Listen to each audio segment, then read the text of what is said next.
Hi everyone. In today's recording, we're going to talk about another AMC audience, and that's going to be audience of customers who have viewed your PDP more than X times and have not made a purchase yet. So without further ado, let's dive deeper into this audience. So it's you simply go to use cases, audiences, filter out for no code because this specific audience does not require you to have the knowledge of SQL code. Scroll down, click on audience with multiple detail page views. Over here, select the advertiser, choose the country you want to create this audience in, select the audience type. The difference between rule-based and lookalike, I've explained that already in one of my previous AMC recordings.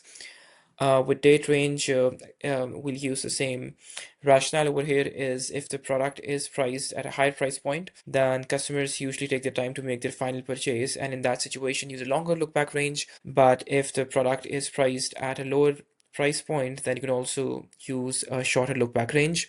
When it comes to the minimum detail page views per shopper, I'd say that the higher the number, the lower or narrower the audience is, but it also depends. Sometimes you use a higher number over here and the audience size is too small that it does not help you to create an audience. And in that situation, just try putting in a lower number. But again, it depends on the type of audience you're looking forward to filter out. When it comes to ASINs, if you do not put in any ASINs, this audience will be created at a brand level. And if you would want to put in some specific ASINs, then you can also create this audience at a product group level. I am an advocate of using ASINs because what it helps you to create some sponsored brand ads and sponsored display ads with tailored headlines and tailored banner images. It helps you to fully narrow down your audience and helps you to create high intent SP and SD ads where you can like simply reach out to those customers.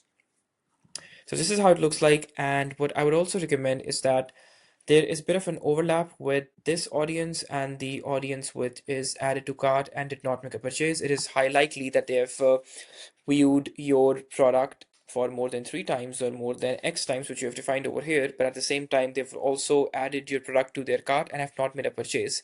So this specific audience segment would be an overlap in this audience and in the audience of customers who added your product to their cart and did not make a purchase.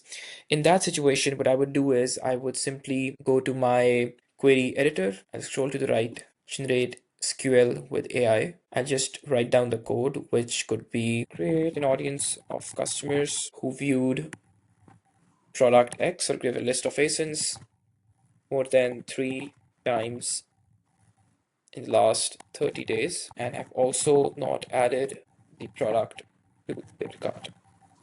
Just write this down and it will help you to put in an SQL code. Just use that, copy it, and use the SQL code to create this audience.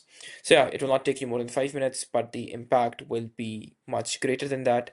I'd say test it for at least 3 weeks. Just make sure that you ensure that the data is maximized at the audience in your sponsored product and sponsored display campaigns. Otherwise, it would be of no use to create those sponsored ads by putting in these audiences over there. So test it and let me know how it goes.